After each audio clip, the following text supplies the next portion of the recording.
শাকিব খানের সাথে কি সিনেমা করার ইচ্ছা আছে? সবারই আছে। আচ্ছা, যেহেতু বর্তমানে তুমি নাটকটাকেই বেশি প্রাধান্য দিচ্ছ, সো এই মুহূর্তে কাদের সাথে কাজ করেছো এবং ভালো লাগার তালিকায় কারা রয়েছে? আসলে আমি আমার সাথেই কাজ করেছি এবং আমি আমার একদম আমার উপরেই ফোকাসটা রাখি। যেহেতু হুম। আজকে ঈদের একটা আমেজ এখনো চলছে, সো আরো একটা তোমার মিউজিক ভিডিও আমরা দর্শকদেরকে দেখাতে চাই। তো কোনটা দেখালে তুমি খুশি হবে? অনেক আগে একটা গানের কথা বলি। হ্যাঁ, শিওর।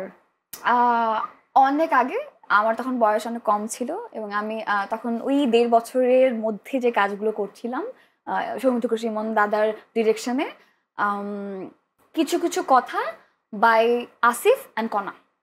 আমি যতটুকু জানি তুমি কিন্তু গান গাইতেও বেশ পছন্দ করো। আমার মনে হয় যে তোমার মুখ থেকে ২ লাইন গান শুনতে আমরা দর্শকদেরকে গানটা দেখিয়ে দিই। কিছু, কিছু কথা আছে যায় না কাউকে বোঝানো, কিছু, কিছু ব্যথা আছে যায় না কাউকে দেখানো। কিছু কিছু কথা আছে যায় না কাউকে বোঝানো, কিছু কিছু ব্যথা আছে যায় না কাউকে দেখানো। তবু নিজের মতো বেঁচে থাকা, তবু নিজের মতো বেঁচে থাকা অনেক আদরে অন্য শহরে। ওয়াও! অনেক সুন্দর। মানে আমি আসলে যতটুকু ভেবেছিলাম তুমি গাইতে পারো গান, তার থেকেও কিন্তু ভীষণ সুন্দর করে তুমি গানটা শুরু করেছিলে এবং তোমার ওই সময়ের ভিডিওটা দেখে আমি আসলেই অবাক যে এত কম বয়সে তোমার মধ্যে এত এক্সপ্রেশন এবং গানটার যেই ভাব অর্থ সেটাকে বুঝতে পারা ওই বয়সে, এটাই কিন্তু একটা বড় ব্যাপার। শুরুটা কোথায়? মানে আমি যদি মিডিয়া জার্নির বাইরেও বলি, অবশ্যই একটা নলেজ তো থাকতে হয়। আউট অফ নোহোয়্যার তুমি অভিনয়, এক্সপ্রেশন, নাচ বা এগুলো আসলে কিভাবে সবকিছু একসাথে করলে? আমি নাচও শিখিনি, আমি গানও শিখিনি এবং আমি আমি পড়ালেখা করেছি শুধু।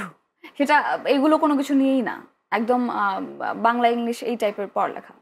সো আসলে হয় না কিছু জিনিস আমাদের মধ্যে থাকে যেটা আসলে উপরওয়ালা প্রদত্ত।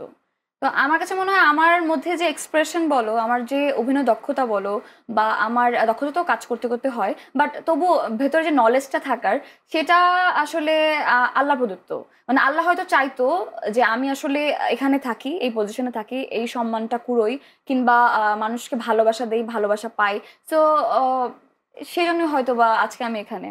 দর্শকদের উদ্দেশ্যে যদি এই অলংকারের মুখ থেকে কোনো কথা আমরা জানতে পারি আমাদের আরো ভালো লাগবে। দর্শকদের উদ্দেশ্যে বলতে চাই বেশি, বেশি বাংলা নাটক দেখবেন, বাংলা গানের সাথে থাকবেন, ভালো কাজের সাথে থাকবেন এবং আপনাদের অনুপ্রেরণা আসলে আমাদেরকে সামনে আগানোর জন্য প্রচেষ্টা হবে। আপনাদের আপনাদের অনুপ্রেরণা আসলে আমাদের সামনে আগানোর জন্য অনুপ্রেরণা দেবে। সো আ আমাদের অনুপ্রেরণা দিন। তাহলে আমরা ভালো কাজ করতে পারব। Thank you so much and Eid Mubarak once again. Eid Mobarak.